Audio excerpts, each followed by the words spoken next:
Luzon, Visayas, Mindanao at buong mundo. Ngayon ay Huwebes, December 26, 2024. Ako si Barbie Mulak at ito ang Balitang A to Z. Bilang ng sugatan dahil sa paputok umakyat na sa 69. Mga sospek arestado sa online selling ng illegal firecrackers. Pagdedeklara ng food security emergency para ma-stabilize ang presyo ng bigas, pinag-aaralan ng Department of Agriculture. Mga tirang pagkain ngayong Pasko, ilang beses nga ba pwedeng initin para matiyak na ligtas ayon sa eksperto? At pasilip sa Disney on Ice, tampok sina Mickey, Minnie, Elsa, Ariel, Moana at Mirabel Madrigal.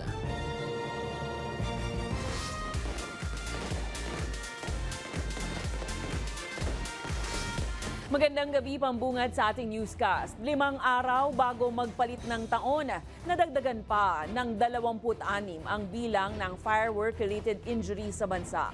Sa tala ng Department of Health, simula December 22 ay nasa 69 na ang kabuoang nasugatan dahil sa mga paputok. Sa naturang bilang, 4 ang babae at ang karamihan ay mga lalaki.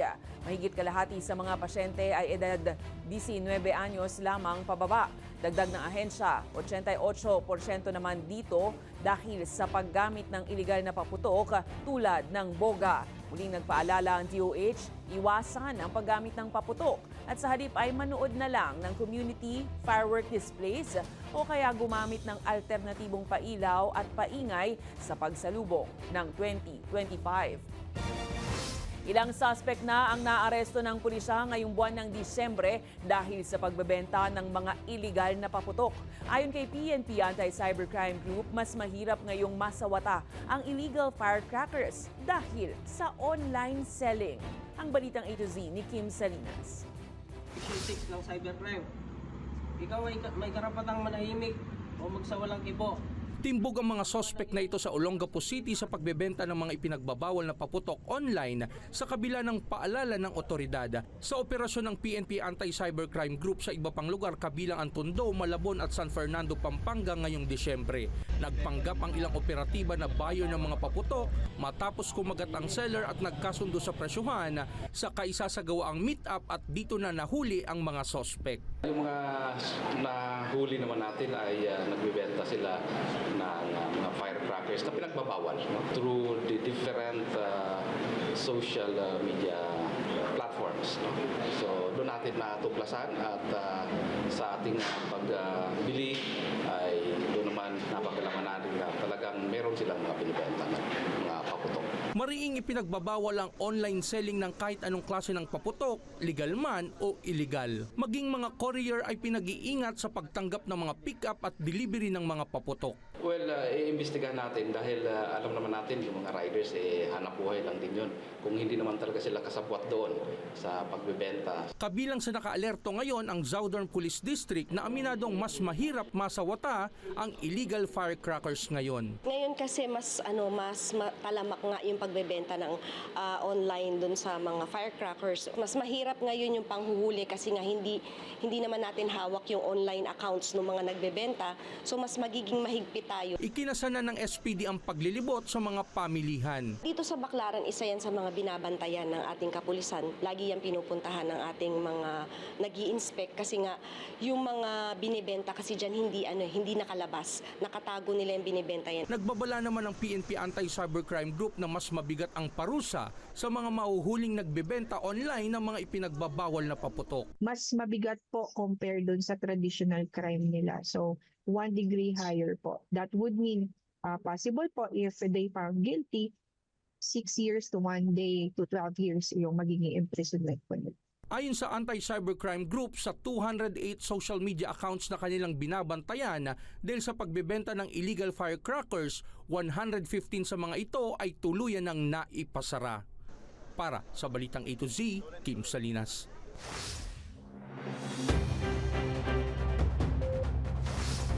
Tinitignan ng Department of Agriculture ang pagtatanggal ng brand labels sa imported rice para pigilan ang umano'y manipulasyon ng presyo na nagpapahirap sa mga consumer.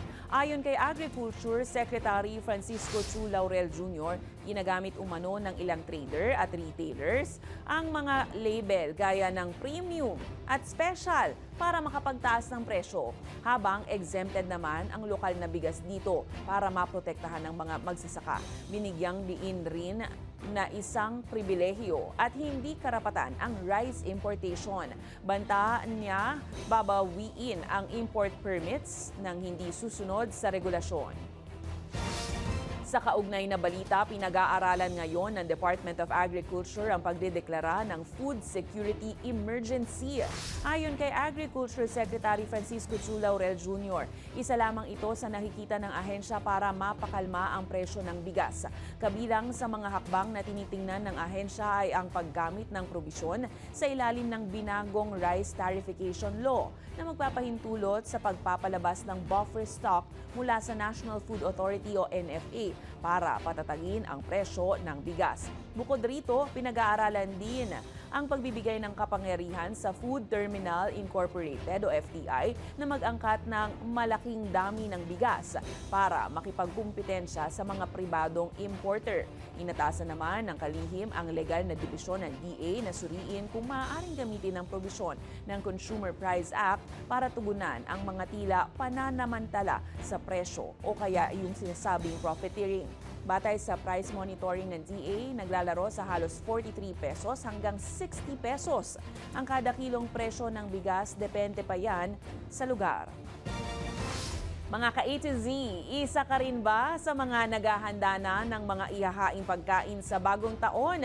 Nauuso kasi ngayon ang assorted fruit basket na siyang ibinebenta online para sa ilan na wala ng oras para makasaglit pa sa grocery o palengke. Ang patok na bentahan na yan, silipin sa balitang A to Z ni Ian Maghanoy.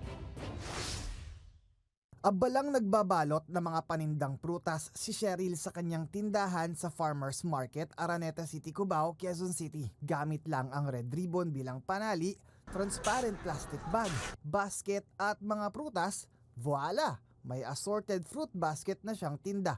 Laman nito ang 12 hanggang 13 prutas o yung tinatawag na 12 to 13 lucky fruits alinsunod sa Chinese feng shui. Ito kasi regalo to para sa Big Boss, in-order ng mga customer namin. Ngayon yung 13 fruits, minsan kasi kadalasan talaga yun yung pinapaniwalaan talaga ng Pinoy na pampaswerte, kailangan kumpleto yung 13 fruits.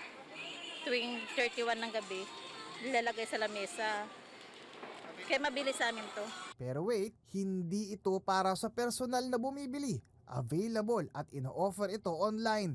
Yes, pwede ka nang makabili ng prutas gamit ang iyong phone. Ito na raw kasi ang in sa ngayon para iwas abala, partikular sa mga wala ng oras para makabisita sa palengke. Order through Viber. Mga 2,000 po laman nito. Hindi pa kasama delivery fee. Wala pa naman 100 pag malapit lang. Hindi na raw bago yan ayon sa isang ekonomista dahil panahon pa lang ng pandemya na uso na umano ang food delivery service. Mas naging wais na nga lang din ngayon para magamit ang ganitong mekanismo ng mga nagtitinda para lalong lumago ang negosyo. May mga madiskarteng tao na iniisip, sinasalang-alang yung convenience ng mga tao. Diba? Hindi na sila magbubuhat. Basta tiwala sila doon sa supplier. Yung na dito at right at doorstep, hindi na ako nagbuhat at medyo reasonable yung price. Kaya't ang kakumpetensya sa palengke na walang fruit delivery service umaaray sa matamlay na benta ng paninda. Yung benta namin yan, neutral lang talaga. Kumbaga sa parang tabla-tablahan lang. Yung ibig sabihin, okay lang. Diyan sa kung ano lang yung hindi yung kagaya talaga ng New Year, siguro kikita kami. Sana nga. Naglalaro sa 500 pesos to 2,000 pesos ang isang assorted fruit basket. Laman ng basket ang fruit of your choice. Depende sa pangangailangan ng bibili. Kung forme po doon sa gusto ng customer, kung magkano mailalagay ko sa isang basket. Kung anong gusto nilang fruits, yun ang nilalagay ko. Ngayon, kung magkano yung presyo, yun ang Pwede itong gawin ng kahit sino para i-maximize din ang presence online. Sa ngayon, inaasahang sa December 30 hanggang December 31, magiging mabenta ang mga prutas sa physical store man o online. Para sa Balitang A to Z, Ian Maghanoy. Inaasahan tataas ang presyo ng round flute sa mga susunod na araw habang dumarami rin ang namimili para sa medya noche. Ayon sa mga tindero sa Farmers Market sa Cubao, Quezon City, dadagsa pa ang mga mamimili at tataas ang demand ng prutas dahilan para sumirit din ang presyo dahil sa pagbaba ng supply. Sa ngayon, nasa 70 pesos kada kilo ang pakwan, 100 piso naman kada kilo ang melon, habang maglalaro sa 280 pesos hanggang 300 pesos kada kilo ang ubas. Pero inaasahan na tataas pa ito ng hanggang 50 pesos dahil nga sa pagtaas ng demand habang papalapit ang pagtatapos ng taon. Ang 3 piraso naman ng mansanas at orange nasa 100 pesos na, habang 100 pesos rin ang isang pakete ng longgan at kyat-kyat. Pero paalala rin ng mga nagtitinda, hindi kailangan namang gumastos ng malaki para lang makumpleto ang tradisyonal na 13 round fruits. Kung ano yung afford ng mga tao, di ba? Hindi naman natin pwedeng persahin yung tao 13 ang bilihin nila. Kung ano po yung kaya nila na bilhin. Yung iba kasi isa-isa, okay na yun, basta makaraos lang. Babala po sa mga uuwi pa lang ng probinsya ngayong holiday season. Nagpaalala ang Philippine Coast Guard sa mga biyahero na agad i-report ang mga fixer na naniningil kapalit ng priority boarding sa Batangas Port Terminal. Ayon kay PCG spokesperson Commodore Alger Ricafrente, may mga ulat na ng pananamantala sa mga pasahero patungkol rito. Hinihimok ni Ricafrente ang publiko na huwag tangkilikin ng ganitong modus at ipagbigay alam sa pinakamalapit na PCG o PNP station. Kasabay nito, naka-heightened alert ang PCG hanggang January 3, kasabay ng pagbabalik ng mga biyahero sa Metro Manila matapos ang holiday. Inaasahan ang dagsa ng pasahero simula ngayong Biyernes, December 27, lalo na't maraming uuwi para salubungin ang bagong taon kasama ang kanilang pamilya. At baka meron silang ma-experience na nanamantala lalagay sa kanilang pera para matulungan. Sana po ay wag nating tangkilikin ito at i-report sa agad sa pinakamalapit na himpilan ng Philippine Coast Guard o ng iba pang sangay na ahensya kagaya ng PNP para mabigyan po natin ng kaukulang pansin ito na hindi na kumalap ang ganitong mga pagkakataon na pananamantala. Nagbabala ang DPWH sa mga motorista sa Bicol na magdoble ingat sa pagdaan sa Andaya Highway, ang isa sa mga pangunahing highway na binabagtas ang Camarines Norte, Quezon at Camarines Sur. Dahil yan sa peligro ng landslide at rock slide, dulot ng tuloy-tuloy na pag-uulan. Ayon kay DPWH Bicol Regional Director Virgilio Eduarte, oversaturated na ang lupa sa lugar kaya mataas ang panganib ng pagguho, lalo na't hindi matukoy kung saan maaaring bumagsak ang lupa o bato. Patuloy naman ang monitoring ng ahensya at ng district offices sa kalagayan ng mga kalsada para matiyak ang ligtas at maayos na daloy ng trapiko. Kasabay nito, inaapura na rin ng DPWH ang pagsasaayos sa nasirang bahagi ng highway sa Barangay Lupi, Camarines Sur na nagdulot na ng matinding trapiko. Target nilang matapos ang pagkukumpuni bago magbagong taon para sa pagbabalik ng mga biyahero sa Metro Manila. Pinalalaanan ko lang po sana yung mga motorista na mag-ingat po tayo sa pagbabiyahe kasi nga yung lupa po natin ay oversaturated na kaya sa ngayon po marami na pong naitalang mga landslides dahil doon sa patuloy na pag-ulan.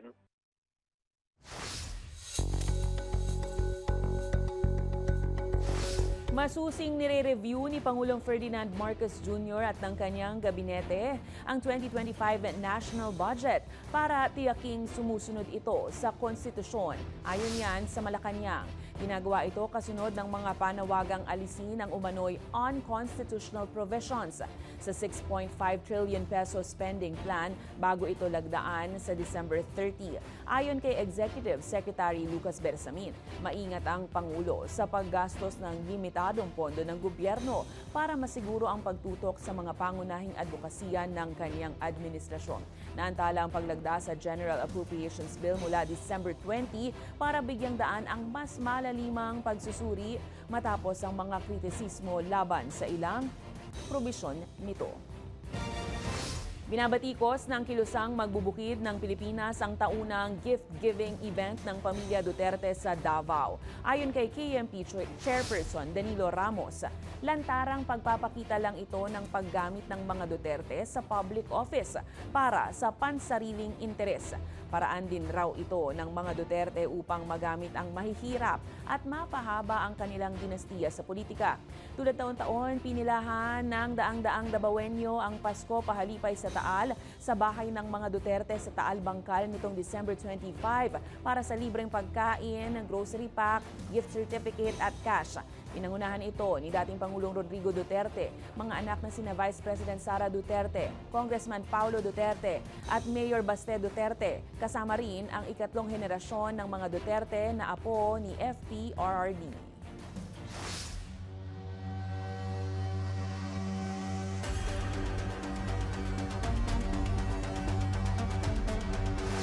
Patuloy ang pag-aalboroto ng Bulkang Canlaon sa Negros Islands ngayong Huwebes, December 26. Ayon sa PHIVOX, 2 beses muli nagbuga ng abo ang Canlaon na tumagal ng humigit 1 oras. Nakapagtala rin ito ng 20 volcanic earthquakes na may 7 volcanic tremor. Sa patuloy na pamamaga ng bulkan, umabot sa 400 metrong taas ang makapal na pagsingaw at panakanakang abo. Nananatili pa rin sa Alert Level 3 ang bulkan. Dahil rito, patuloy na pinag-iingat ng ahensya ang publiko dahil sa posibilidad ng biglaang pagsabog ng bulkan. Abangan sa aming pagbabalik, may mga tirang pagkain po ba kayo nitong Pasko? Mga eksperto, may paalala paano pa ito pwedeng mapakinabangan. At higit 1,500 na preso nakatakas sa gitna ng kaguluhan matapos ang eleksyon sa Mozambique. Abangan ang kumpletong ulat sa pagbabalik ng Balitang A to Z.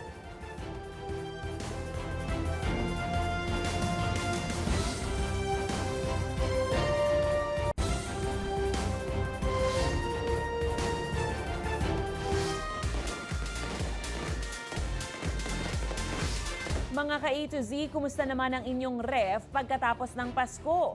Puno pa ba ng mga tirang handa sa Noche Buena? Posibleng isa rin kayo sa naghahain ng pangat o mga pagkaing iniinit ng pangalawa hanggang pangatlong beses.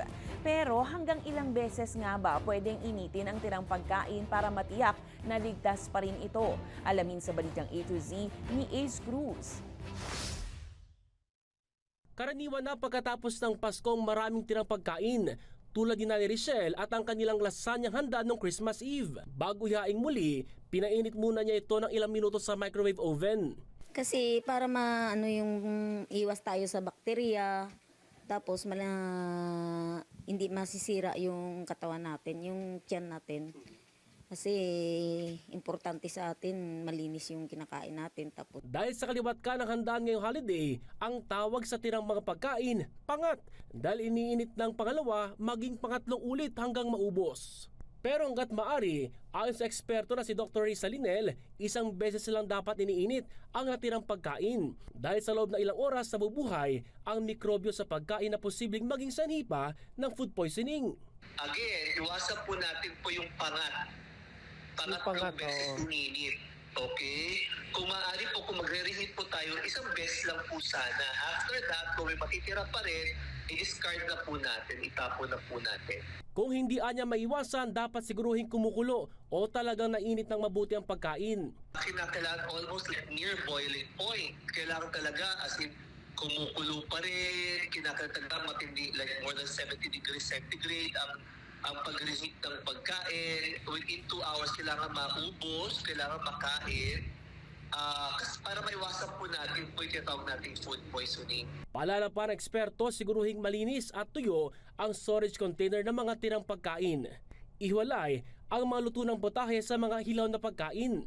Oras namang makaramdam ng pananakit ng tiyan at makaranas ng diarrhea o pagsusuka, tiyaking huwag madidehydrate. Importante po, mailabas po natin yun lahat. Kailangan lang po palitan po yung nawawalan tubig.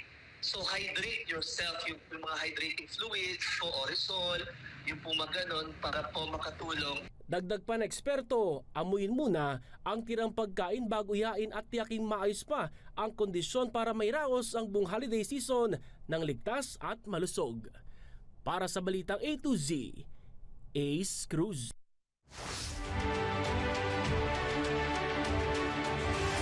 Sinimulan na ng Commission on Elections ang pag-iimprenta ng 444,400 training ballots sa National Printing Office sa Quezon City bilang paghahanda para sa 2025 midterm elections. Ayon kay COMELEC spokesperson Attorney John Rex Laudianco, gagamitin ang mga training ballots sa pagsasanay ng mga trainer, technical support at electoral boards para sa lokal at overseas voting.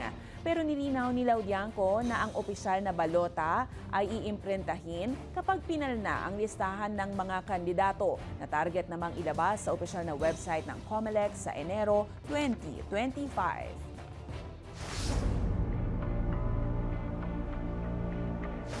Hinihimok ng Commission on Human Rights ang pananagutan ng mga nasa likod ng marahas na war on drugs ng nakaraang administrasyon. Kasunod yan ng rekomendasyon ng Kamara na kasuhan si dating Pangulong Rodrigo Duterte, Senator Ronald Bato de la Rosa, Senator Christopher Bongo at iba pang sangkot ng crimes against humanity. Ayon sa CHR, panahon na para kilalanin na ang tunay na hustisya at nakabatay sa makataong solusyon at walang sino man ang dapat lumagpas sa batas. Kabilang din sa inirekomendang kasuhan ang dating PNP chiefs na sina Oscar Albayalde at Debold Sinas, dating PCSO General Manager Royina Garma, dating NAPOLCOM Commissioner Edilberto Leonardo at dating Palace Aide Ermina Muking Espino.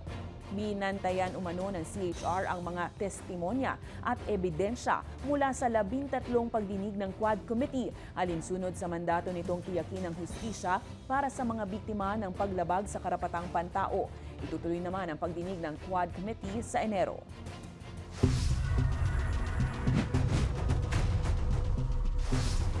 Narecover na ang katawan ng nawawalang ginang sa Marinduque, isa sa mga sakay ng kotse na inanod ng baha sa spillway nitong bisperas ng Pasko. Ayon sa Santa Cruz Police, December 24 ng gabi nang baybayin ng driver kasama ang asawa at anak ang bahagi ng spillway. Hindi umano napansin ng driver na malalim na ang tubig at wala ring harang sa gilid ang daan, dahilan para anurin ng rumaragasang baha ang kanilang sinasakyang kotse. Bagamat nakaligtas ang mag-ama, wala ng buhay nang matagpuan ng mga rescuer ang ginang nitong Huwebes ng umaga. Samantala, sa bayan ng Lupu, Camarines Sur, isang lalaki naman ang nasawi matapos maanod rin ng tubig sa spillway. Ayon sa otoridad, December 24 ng gabi tumawid ang 32 anyos na lalaki sa spillway sa barangay San Vicente sakay ng kanyang kalabaw. Pero sa lakas ng agos ng tubig, dulot ng pag-uulan na dala ng shear line, inanod ang lalaki at ang kanyang kalabaw. Araw ng Pasko nang matagpuan ang mga katawan sa kabilang bayan, mahigit 7 kilometro ang layo mula sa pinangyarihan ng insidente.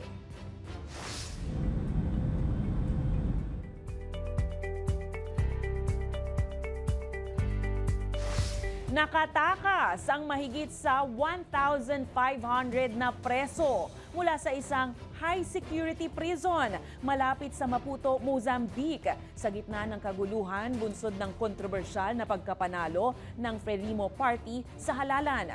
Kinumpirma nitong Lunes ang pagkapanalo ng Frelimo leader na si Daniel Chapo sa halalan. Ngunit pinagdududahan ito ng oposisyon dahil sa umano'y dayaan. Nagumpisa ang kaguluhan ng magprotesta ang mga tao malapit sa kulungan. Dahilan para gibain ng mga preso ang isang pader.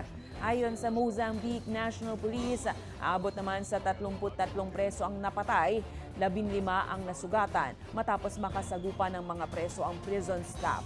Iniulat naman ng ilang non-government organizations na hindi bababa sa 150 ang lahat ng mga nasawi sa kaguluhan. Susunod, tamang-tamang family bonding ngayong Kapaskuhan. Disney characters muling bumida sa pagbabalik ng Disney on Ice sa isang mall sa Pasay City. Manatiling nakatutok, kayo ay nanonood ng Balitang A to Z.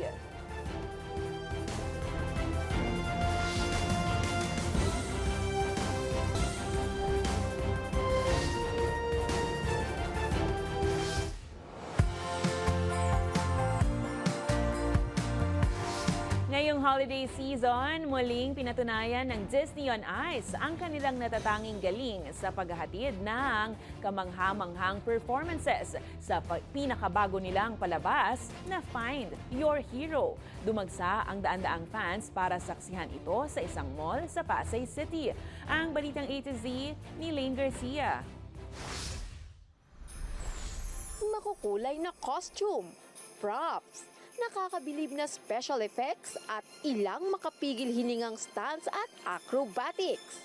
Ilan lamang yan sa amazing experience na hindi pinalampas ng mga manonood sa Disney on Ice Find Your Hero sa Mall of Asia Arena, Pasay City. Sa entrance pa lang, kitang-kita na ang excitement ng Disney fans habang nasa pilahan. Sino naman kaya ang favorite Disney characters nila? My favorite Disney character po is Rapunzel. Kasi po before, I used to have long hair pero pinagupitan ko po siya kasi idodonate ko po. Wow! O diba? May purpose! Pinangunahan ni ng Mickey Mouse, Minnie Mouse, Donald Duck at Goofy ang nasabing show. Present rin ng ilang Disney princess na sina Ariel, Moana, Belle, Rapunzel at Elsa na nagpakita ng world-class skating choreography. Meron din special number mula sa Encanto. Kitang-kita ang happiness ng mga kids at heart na perfect pang family bonding lalo na ngayong holiday season. Inaanyayahan namin kayong lahat para pumunta dito sa SM Mall of Asia Arena para makisama at makisaya dito sa palabas ng Disney on Ice, Find Your Hero. Meron kayong mga pagpipiliang shows, 11 a.m., 3 p.m. and 7 p.m. Welcome lahat, from babies up to mga lola at lola. Sama nyo nga ang buong kabarangay at mga pamilya ninyo para dito na kayo mag-bonding ngayong holiday season. Mapapanood ang Disney on Ice Find Your Hero simula December 21 hanggang January 5, 2025. Para sa Balitang A to Z, Lane Garcia.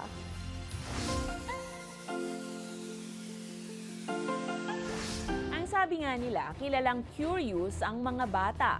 Kaya kapag may napansin sila na parang may kulang, lalo na sa bilang ng mga daliri, hindi man nila masabi, ipapakita nila sa kanilang kilos.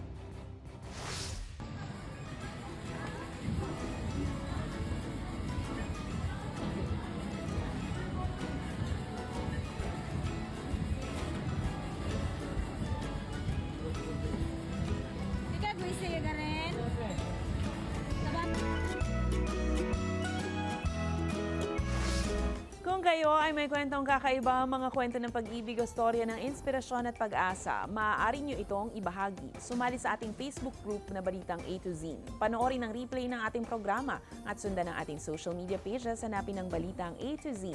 Ang ating pabaong quote of the night ngayong Huwebes ay mula sa author na si Marianne Radmacher. Ang sabi niya, sa pagbigay liwanag sa iba, kusang nagliliwanag ang ating landas. At yan po ang mga balita at impormasyon, mga kwentong may dalang inspirasyon na tinutukan ng Balitang A to Z. Simulan nang gumawa ng New Year's resolution at gawin itong gabay. Dahil, ilan nga ba? 6 na araw na lang po. Totoo ba? 6 na araw na lang po, bagong taon na. Ako po si Barbie Mulak, maging maalam, makialam. Magandang gabi sa iyo, Pilipinas.